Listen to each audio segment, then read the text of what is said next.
السلام علیکم ورحمۃ اللہ وبرکاتہ۔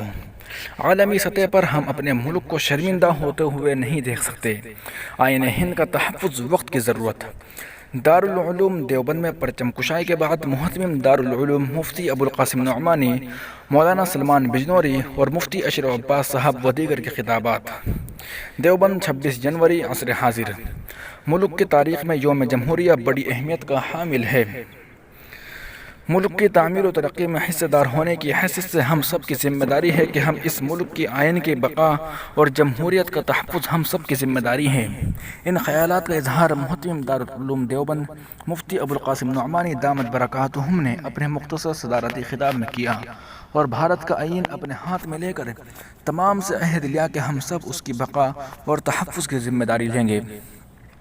آج یوم جمہوریہ کے موقع پر دارالعلوم دیوبند میں محمود حال کے روبرو بھارت کا ترنگا لہرایا گیا اور قومی گیت پڑھی گئی، جس کے بعد منعقدہ تقریب یوم جمہوریہ بعنوان اکابر قوم و ملت کی غیر قدر سوگات دستور ہند اور جمہوریت کے تحفظ کے نام منعقد کیا گیا، جس سے دارالعلوم کے موقر استاذ و ادیب مفتی اشرف عباس عثمانی نے بھارت کے آئین پر روشنی ڈالتے ہوئے اس کی ملک کی بقا اور سلامتی کے تحفظ کے سلسلے میں اکابر علماء کی قربانیوں کا تذکرہ کیا اور موجودہ حکمرانوں کے غیر جمہوری فیصلوں کی شدید مذمت کی۔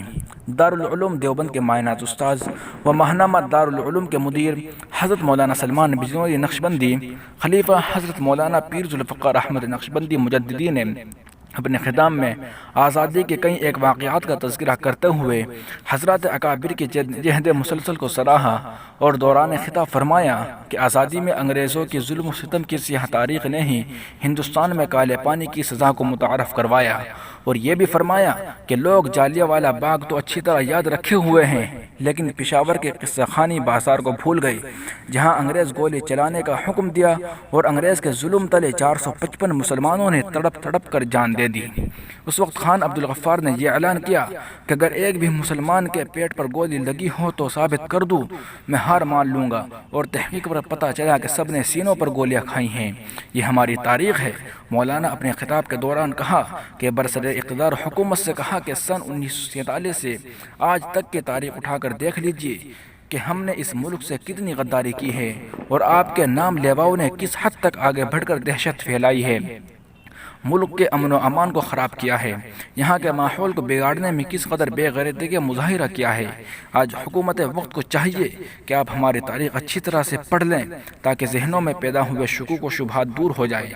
آج حکومت نے پڑوسیوں کو دیکھ کر یہ اندازہ کر لیا ہے کہ ہمارے ملک کے مسلمانوں کی بھی یہی صورتحال ہے، حالانکہ ایسا نہیں ہے۔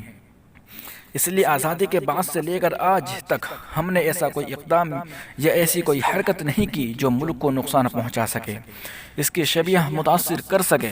مولانا نے اپنے خطاب میں اشعار کے ذریعے سامعین کو محسوس کیا، نیز آئین ہند پڑھ کر سنایا اور شہریت قانون کے بارے میں دفعات کو پڑھ کر سنایا۔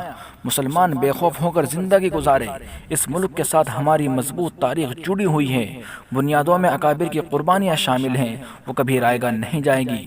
پروگرام کے اختتام پر محتمم دارالعلوم نے اپنے مختصر پر اثر خطاب کیا اور دعا فرمائی۔ اس موقع پر مولانا عبدالخالق مدراسی نائب محتمم دارالعلوم اور دیگر اساتذہ مقامی عہدیداران کے علاوہ کثیر تعداد میں طلباء و عوام الناس موجود تھے۔